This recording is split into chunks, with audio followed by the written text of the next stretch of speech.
time, in order for the people at that time, so they talked about the Roman Senate and the first, and the Greeks and the Romans as birthplace of democracy. But all those are later concepts, and those are concepts that was given by the Senate. But the actual people of that land, if you didn't have a central religion or a central system of spirituality, the people would rebel. So what happened was they had these Hebrews in the area that had a proud tradition of whatever they was into based on their religion. Mm-hmm.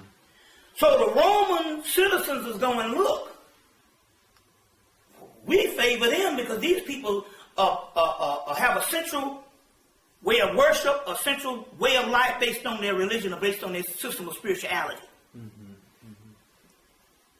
At that particular time, the Roman mythology of Romulus and Remus had fallen into disrepair because the Roman emperors was telling everybody that they were the gods. Mm-hmm. So you worship Caesar. So as a result, after a couple of 100 years, the actual central theme of mythology started falling into disrepair. Okay. And they knew that the Roman people would start to rebel. But then they started seeing the Roman people gravitating to around a new offspring of Hebrewism at that particular time, which was early Christianity, which is different from the Christianity that the Romans did. I'll tell you that in a minute. But they were going to, it was Gnosticism and the Hebrew thing, and the central people in the culture started looking at people outside of Rome as a central aspect of spirituality, and if Rome couldn't convince the people to follow Caesar, mm-hmm. then the people would rebel, and Rome would fall. So Rome said, look, we have to get a central religion. They say now, the Egyptians invested in Greece with all these texts. We took over Greece, so now we own all of the texts. Mm-hmm. So what they did was, they knew that some of the things that the early Christians and the early Hebrews was dealing with wasn't nothing but Egyptian mythology and Egyptian science anyway, and they owned all of those particular texts. And they got together with a series of conferences and put together what we call the Central Christianity now. The only thing was the Central Christianity had a deeper discipline that the Hebrews and those particular early Gnostics and stuff went by. And the Romans say, well, look, some of these things, like not eating pork, or not being able to drink, or certain things. And some of these disciplines, they say, well, look, we will put in the new religion to accommodate the Romans who was used to gluttony.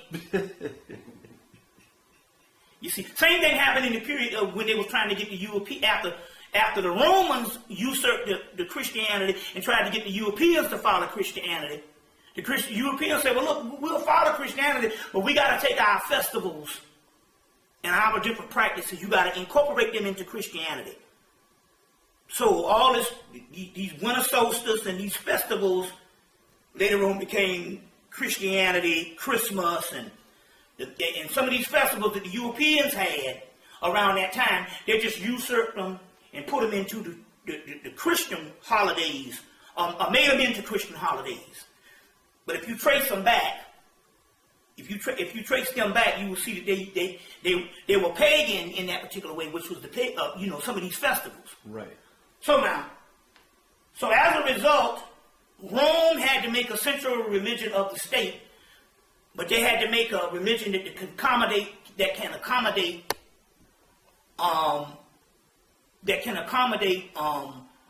the masses of Rome. Just like now, it's easier to be a Christian than a Muslim, or either a Hebrew, or the Jewish thing later on. Why? Because Christianity, you get to do certain things. Basically, you can do the hell you want as long as you ask the Lord to forgive you. Right. You see, and that accommodates. That's why we ask the question, well, if you don't even supposed to eat pork, why did Christians eat pork? Because they said that what the Romans, it goes all the way back to Rome, what the Romans did for the Roman citizens, and they said it was also the Pauline doctrines. You see, Paul was a Roman citizen. Paul was also an agent for Rome. Right.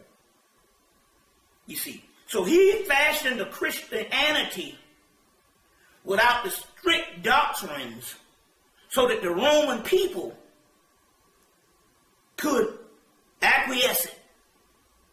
You see what I'm saying? And that's what central Christianity is about, is something that is designed for Roman consumption and later on European consumption. Correct. You see what I'm saying? European consumption. Because the African way of it, you start getting into ways of life. Certain things you don't create. And we see this when we see the Christianity. We even see this when we see Judaism, which is ancient. It's a spin-off of ancient Hebrew. It's just that we don't know what them Jews do, but they got all these strict rules and stuff. Well, stuff got to be kosher. You see what I'm saying? We don't eat no shellfish. You see, so different things like that. But the Romans, they made it so, hey, it could be a party. We can go to the party with this. You see, now going back to the... Let me ask you though, when they were killing Christians, right? These were black people they were killing. There were black people they was killing, and these were the people that they was usurping their religion from. Okay. You see what I'm saying? See, they was killing the ones. They said, no, it's just like this. They say, look, we're trying to take this religion.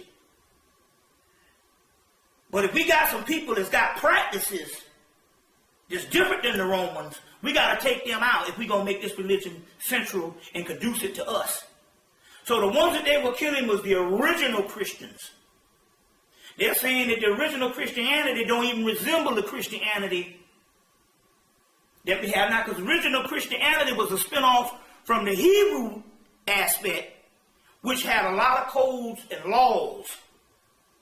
You see what I'm saying? Mm-hmm. Mm-hmm. So those sects that they were killing, it wasn't they were killing Romans, or they were killing people that had the same faith. No, they was trying to cover up the fact that there was groups of people that had another indigenous way of worshiping. Mm-hmm. Mm-hmm.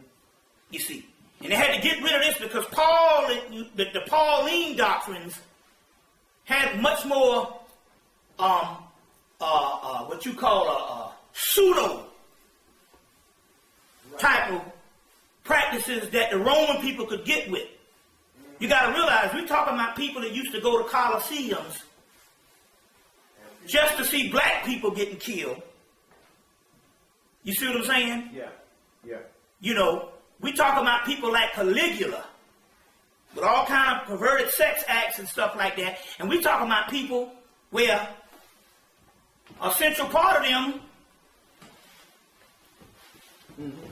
was gay. Mm-hmm. Mm-hmm. You see what I'm saying? Mm-hmm. And if we got to have a new religion, we're going to have a new religion that can accommodate that gay stuff, and that later on became the Catholic Church. Wow. Yeah. You see what I'm saying? Yeah. Now, the original Hebrews say, if a man don't have no kids, may he rot. But all of a sudden now the doggone priests went from patriarchs of having 100 head of children and wives to you can't have no wife. And all that is some type of central way to accommodate homosexuality. Mm-hmm. That from the Greeks and the Romans, it was asexual. You see what I'm saying? Mm-hmm. You see, so a lot of these things, a lot of this stuff that we have coming down to us, but now you must understand this though. You must understand this. Now, if you look at history from, let's say, if you're out in space and you're looking at it as a central point, it might not be as tragic, but it's personal to us because we got the rough part of it. But if you try to look at how the world goes, and let me give you an example. The spirit world told us one time that the Bible had to come into existence of a lot of moral code or ethics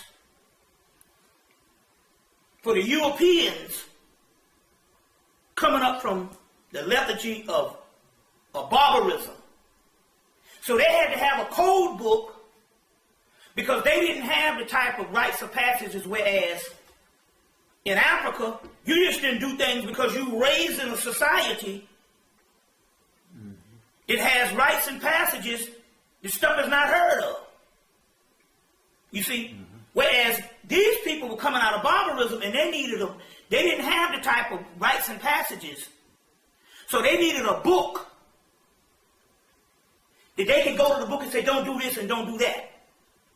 And later on that became the central part of the religion as a code of ethics.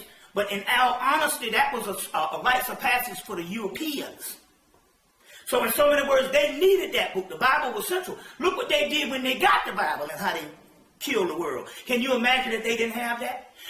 You could just imagine when the Romans got out of pocket, threw away their religions.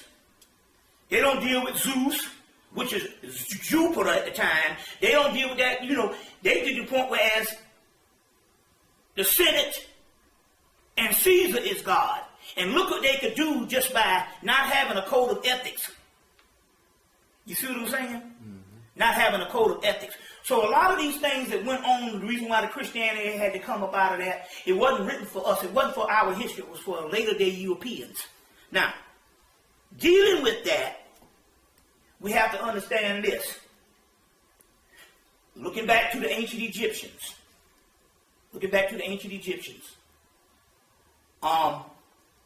First of all, I want to say this about Rome. Rome had to come into being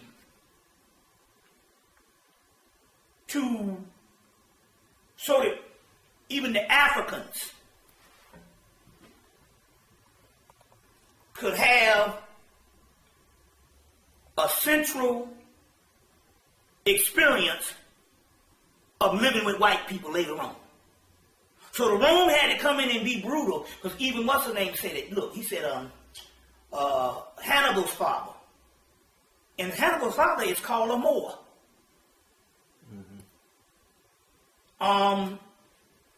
Even Hannibal's father said, look, those people, the Romans, are people that coming in and you'll have to deal with them.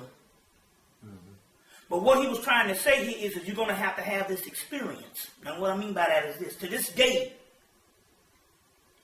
black people are at a disadvantage of dealing with white people because the simple fact that we think that white people think like us, and they don't. You see, we think in a humane way, and we always make the mistake saying, well, this white man, he's gonna deal with this like I would deal with it. And we run up and butt, as they say down south. Because the simple fact, we don't understand, this man has a whole nother mindset. You see what I'm saying? He has a whole nother mindset. You see, our morality is not based on laws and code of ethics. Our morality is based on us being the original humans. Certain things we didn't do. You see what I'm saying? Because we were the blueprint of humanity. Right. We were humanity. So they were saying, look, there's going to be a whole lot of non-human activity. And when you say non-human, let's clear this up. Non-African activity. You see what I'm saying? That's going to hit the world. So Rome has to come into being to be this brutal mirror so that we can have some type of calculation on how to deal with these people. Let me explain what I'm talking about here. Let's say you got a whole bunch of wild animals. You got to put them in a cage, or you got to put them in an area, you got to see what eats this and what eats that, and experiment with them just to see how these people are going to be. You see. Now we know that the Egyptians already knew, because we got text, the text, this guy Alan H. Gold